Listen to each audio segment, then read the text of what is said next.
Okay, let's unpack this. Today, we are immersing ourselves in a moment the entire world is watching with bated breath, really. This isn't just another news cycle. It's a truly critical meeting unfolding right now, today, August 15th, 2025.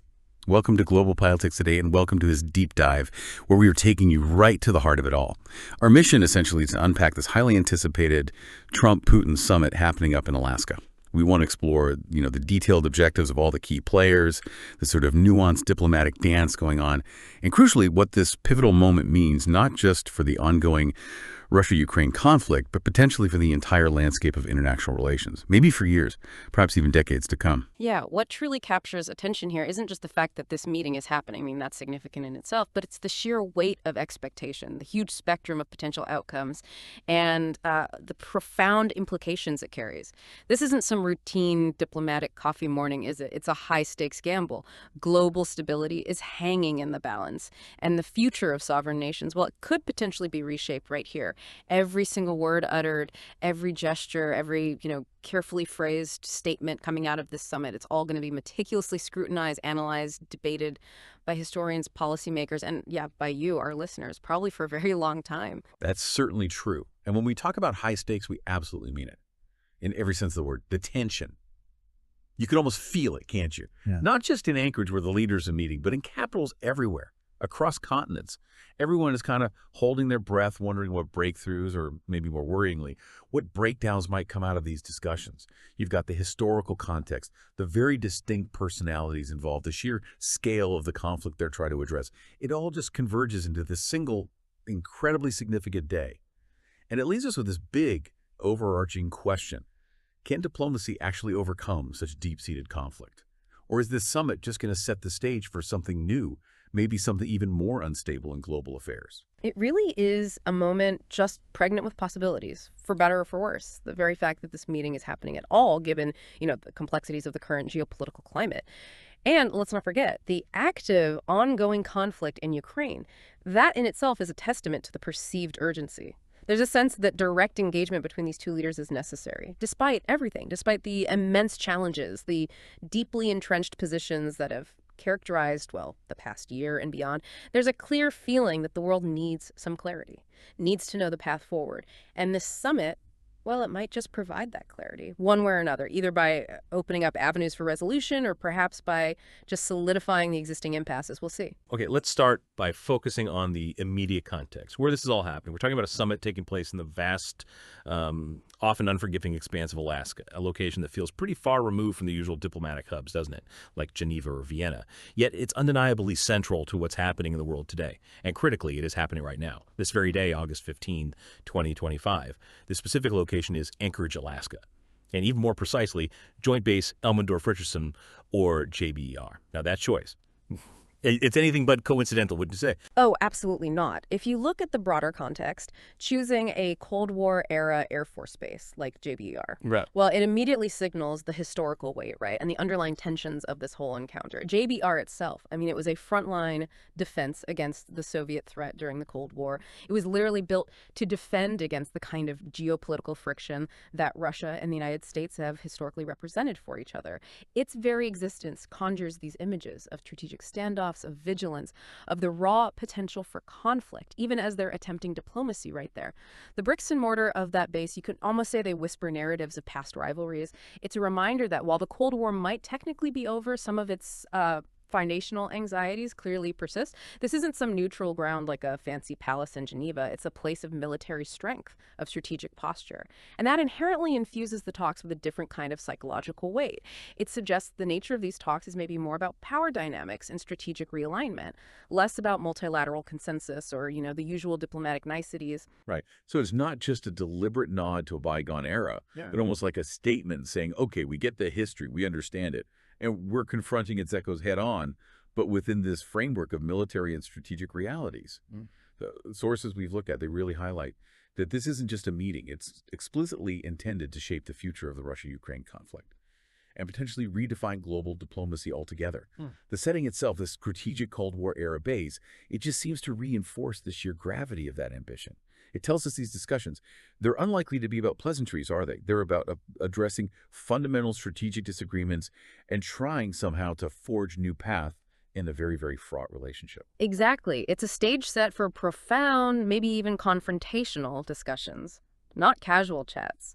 The very selection of a venue like this implies that the leaders understand the magnitude of what they're attempting. They're looking at potentially reevaluating established international norms, maybe even redrawing geopolitical lines, or at the very least, a significant recalibration of a relationship that's been, well, fraught with tension and outright conflict for quite some time now. It's designed, it seems, to be a serious, no-nonsense environment for serious, high-stakes negotiations. One that implicitly acknowledges the military dimension that underpins all the diplomatic efforts in this sphere. And beyond just the strategic Air Force base, there's this deeper, perhaps more subtle symbolism to Anchorage itself. Alaska, as many people know, was once Russian territory before the U.S. bought it. This historical fact isn't just a geographical footnote, is it? It's being emphasized as a deliberate, meaningful choice for the summit's location. If you put this in perspective, what kind of message does choosing a location like this send? That's a critical point to consider. What kind of message does it send about the desired parameters of the discussion? Particularly when you think about international oversight and the very nature of the peace they might be seeking. The fact that it's geographically close to Russia, yet firmly on American soil. That's interesting. But also, it's specifically removed from traditional European diplomatic hubs. And it's away from the direct pressures of international legal bodies like the International Criminal Court, the ICC. That's highly significant. It suggests, perhaps, a desire for a dialogue that might operate, at least in perception, outside some of the conventional multilateral frameworks, outside the pressures that often come with high-level international summits. I mean, holding a summit in, say, The Hague or Geneva would immediately bring the ongoing legal challenges against Russia right to the forefront. Very different atmosphere. Anchorage, by contrast, offers this kind of bilateral setting where the two leaders can engage on terms they largely define themselves. It's almost like they're creating a unique sort of controlled zone, one that subtly acknowledges historical claims or maybe spheres of influence, but without submitting to broader international norms. Is that fair? Yeah. That historical echo of Russian territory is a powerful narrative, isn't it? It frames the discussion not just as a contemporary crisis, but as something deeply rooted in the historical relationship between these two powers. Adds layers of complexity, layers of subtext to every handshake, every word exchanged. It certainly does. The symbolism of returning in a way to historically shared ground, yet doing so on American soil, it creates a unique psychological backdrop.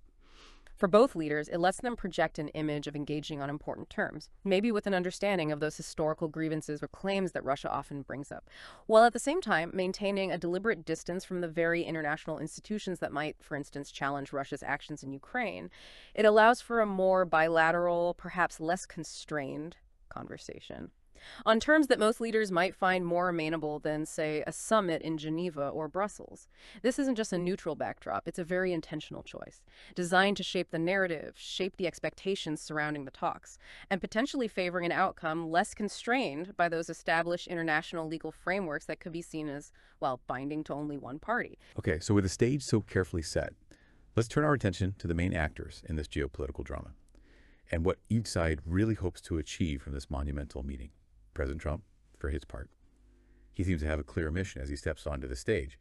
But how he intends to achieve it, that's what everyone's really scrutinizing, isn't it? His primary objective, according to our sources anyway, is to portray himself as a global peacemaker. That's a very specific role he's aiming for. Yeah, what's particularly compelling here is that dual objective you mentioned. He wants a peace deal that simultaneously serves a significant domestic political narrative for him and a broader global strategic one. But, and this is crucial, with that NATO stipulation being absolutely critical detail, for Trump, stepping onto the world stage as the leader who supposedly brokered a resolution to a major European conflict that could profoundly bolster his international reputation, and by extension, his standing back home. Now, the how, well, it involves offering security guarantees to Ukraine, which sounds like a major point, sure, but with the crucial caveat that these guarantees are strictly outside NATO. That distinction is paramount. It signals a potential shift in traditional U.S. foreign policy.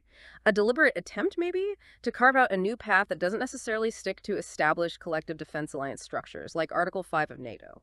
This could mean, well, it could mean a range of things. Bilateral defense pacts, maybe, like the U.S. has with South Korea or Japan. Those don't invoke a collective defense clause, but still commit the U.S. to supporting a nation's security. Or it could involve specific large-scale arms sales, maybe enhanced intelligence sharing, significant economic aid tied to defense, all without that NATO mutual defense obligation. That's a fascinating tightrope walk, isn't it?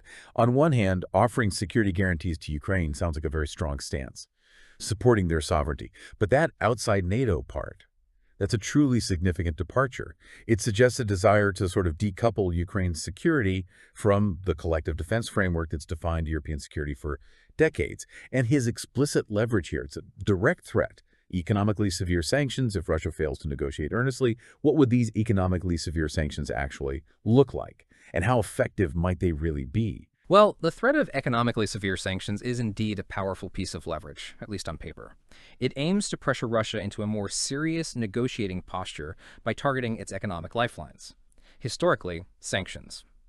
Their effectiveness varies wildly, right? But the current context suggests they could range from imposing secondary sanctions hitting entities doing business with already sanctioned Russian companies, to maybe a more direct targeting of specific Russian industries, like energy exports or financial institutions that haven't yet been fully cut off.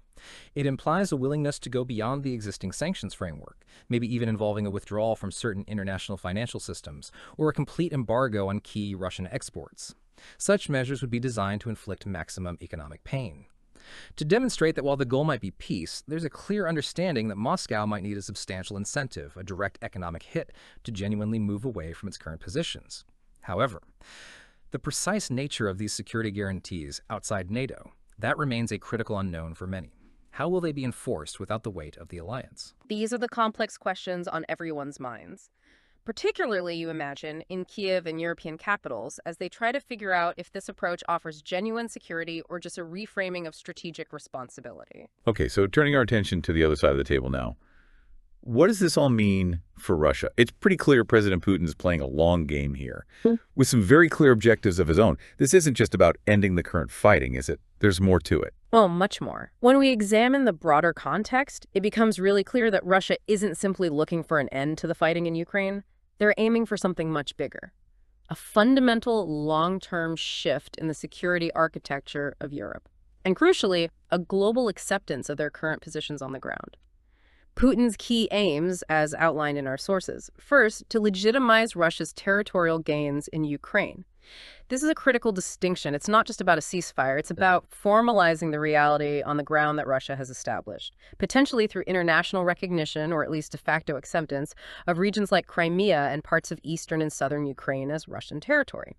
Now, this would mean overriding core principles of international law, like the UN Charter, the Helsinki Accords, principles that prohibit acquiring territory by force. Right. So effectively freezing the conflict lines as a de facto new reality on the map, that would represent a massive concession for Ukraine, and indeed for the international community, which largely doesn't recognize those gains at all. How might Russia even attempt to achieve this formal recognition, or at least a sort of de facto acceptance? Absolutely. From Russia's perspective, freezing conflict lines would mean the international community implicitly or maybe even explicitly accepts the currently occupied territories as Russian. To achieve this, Russia might push for a peace deal that includes clauses preventing Ukraine from attempting to retake these territories, essentially making the current front lines permanent borders, which, as you said, would be huge. It would fundamentally alter the post-Cold War European order, set a really dangerous precedent for future territorial disputes globally. Furthermore, you have the long-standing goal to halt NATO's expansion. That needs to be understood in this broader context, too. This isn't just about Ukraine potentially joining NATO anymore. It's about Russia seeking a formal pledge, maybe a new security framework that could limit NATO's military deployments, its missile defense systems, troop movements near Russian borders. This could involve trying to negotiate a return to certain arms control treaties, maybe a modernized INF treaty or a new CFE treaty, but on terms highly favorable to Moscow, of course. These objectives, they're not minor adjustments. They are designed to redraw the geopolitical map and reestablish a sphere of influence for Russia, with profound implications for European security and the global balance of power. This is undeniably about reshaping the strategic landscape, not just ending a localized war. The sheer audacity of those goals, especially when you set them against the backdrop of the ongoing conflict and the principles of national sovereignty, it's immense. But as we dissect the agendas of Trump and Putin, there's this critical player who is notably absent from the table. And his words echo a deep concern shared by many, many people globally. We are talking, of course, about President Vladimir Zelensky of Ukraine. He's explicitly not invited to this summit. And that immediately raises a fundamental question, doesn't it? About the very legitimacy and, maybe more importantly, the long-term sustainability of any agreement forged. When the primary affected party isn't directly involved in the negotiation process, Zelensky's stance is powerful, and it's widely quoted for a reason. Nothing about Ukraine without Ukraine.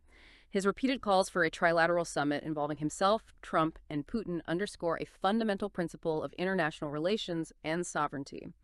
To negotiate a peace deal concerning a country in its absence, it not only profoundly undermines its agency, its self-determination, but it also casts a long shadow over the enforceability and acceptance of any potential outcome.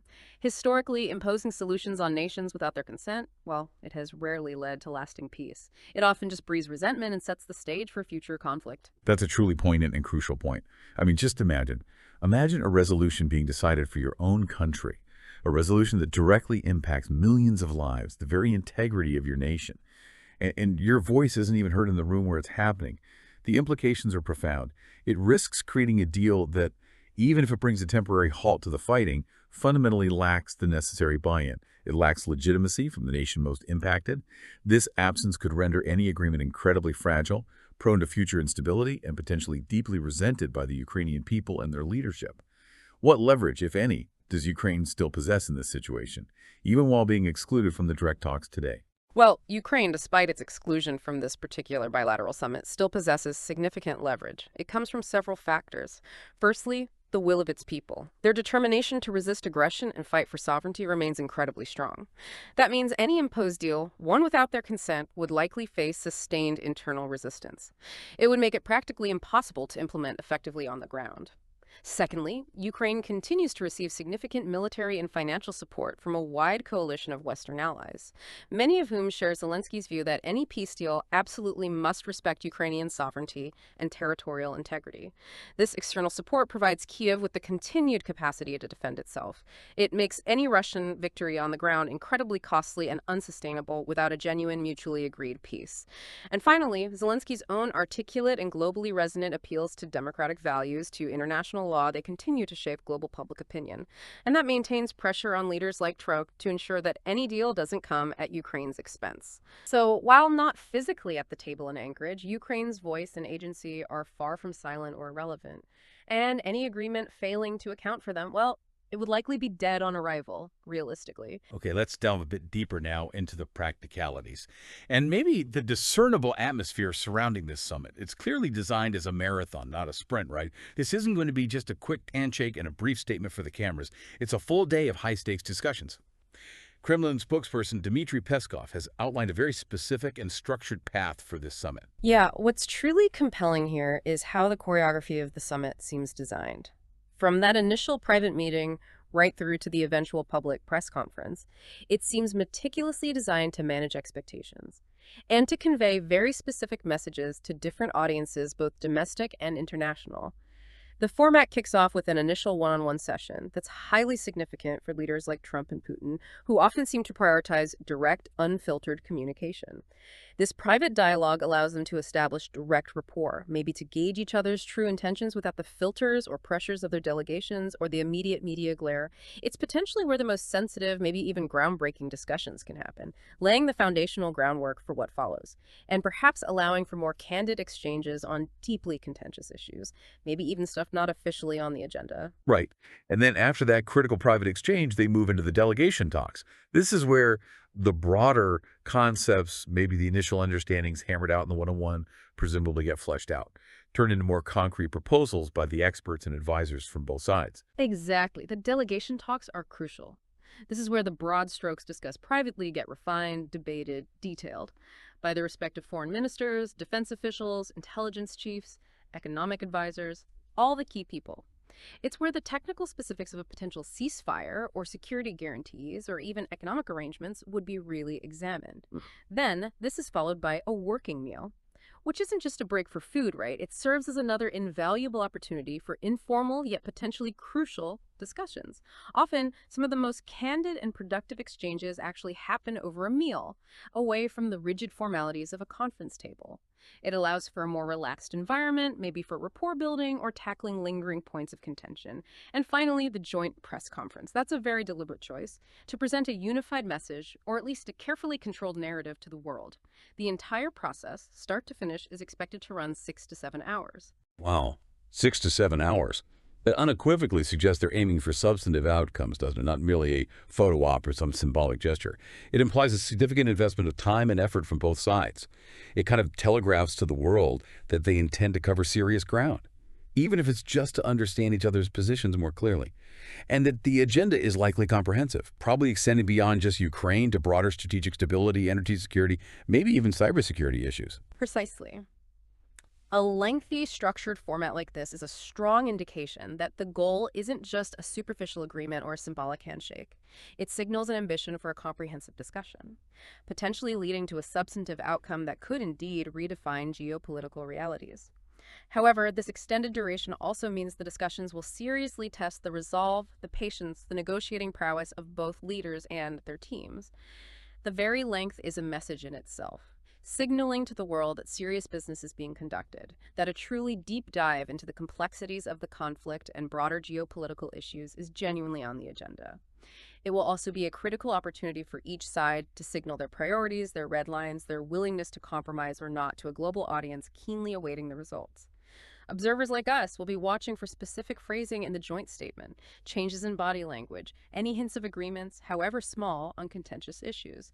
It's all part of the game. Now, amidst all this tension and the very serious nature of the discussions, there's this smaller but potentially significant detail that is offered, well, a glimmer of hope, maybe. The recent prisoner exchange. 84 prisoners exchanged between Russia and Ukraine. While any humanitarian gesture like that is undoubtedly what brings relief to families, it's a good thing it's crucial to analyze if this thaw is a genuine precursor to de-escalation, or if it's maybe a more strategic maneuver, intended to sort of soften the atmosphere before these very tough negotiations begin. On one hand, yes, a prisoner exchange is undeniably positive, a rare instance of cooperation, a tangible act reducing human suffering.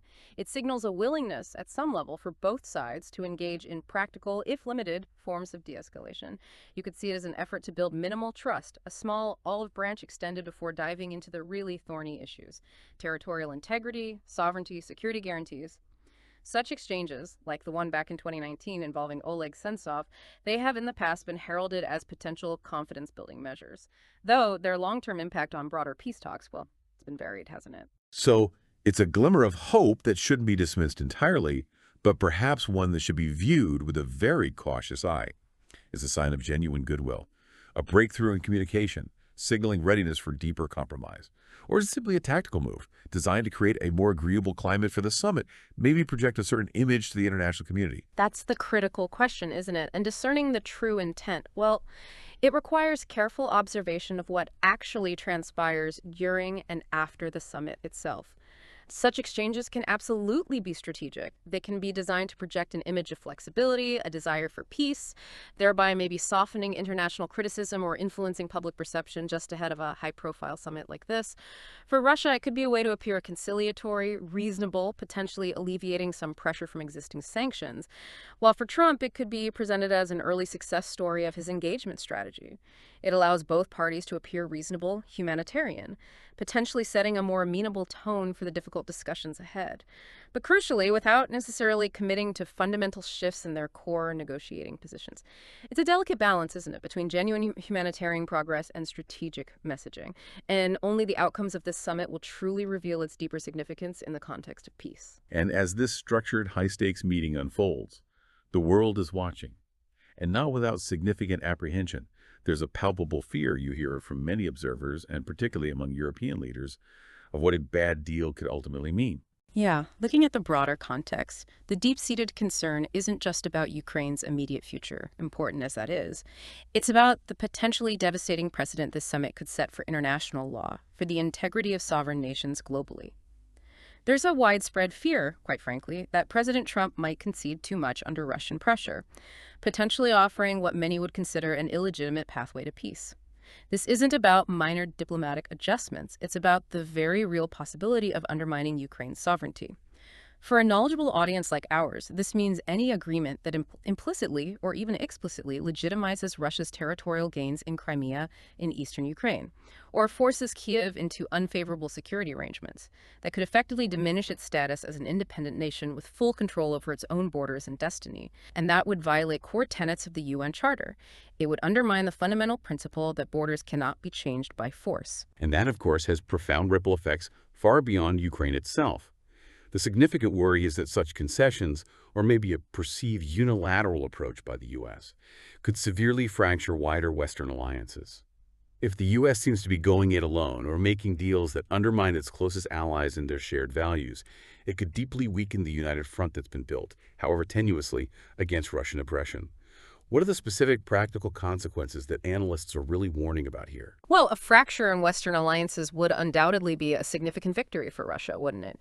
It could potentially weaken NATO, weaken the European Union's collective security policies, the broader transatlantic partnership. The practical consequences could be severe. For example, undermining NATO's Article 5 collective defense commitment if member states perceive the U.S. as prioritizing bilateral deals over allied security. That's huge. It could also lead to a dismantling or weakening of the EU's carefully constructed sanctions policy against Russia if member states start diverging because U.S. leadership wavers. You could even see individual European nations starting to seek their own separate accommodations with Russia, thereby eroding the collective security framework that has underpinned European stability for decades. The fear is that this summit, while maybe ostensibly aiming for peace, could inadvertently destabilize existing alliances and destabilize the fundamental norms that have underpinned global security for decades. It raises the specter of a return to a more transactional, less rules-based international order, where larger powers dictate terms to smaller ones. This concern stems from the belief that if Ukraine's sovereignty is compromised through this summit, it could set a dangerous precedent for other nations, signaling that aggression can, in fact, be rewarded with territorial concessions or a weakening of international support. It's a weighty concern for anyone who values the principles of national sovereignty and collective security in the 21st century. Okay, as we move towards thinking about the potential outcomes of this pivotal day, it's clear this summit represents a defining test. A test for the very art and possibility of diplomacy in an era of active conflict. The possibilities, they really span a vast spectrum, don't they? From a monumental success that could genuinely alter the course of global affairs, to a potentially catastrophic misstep that just deepens instability. It feels like it's all on the table today. It really does, and this prompts a critical question. Given the deep-seated distress that characterizes this relationship, and the deeply conflicting objectives of both sides, which we've talked about, which of these scenarios is actually more probable? And what immediate indicators should we, as observers, be looking for in the coming hours and days? On the optimistic end of the spectrum, yeah, we could witness the emergence of a landmark peace deal.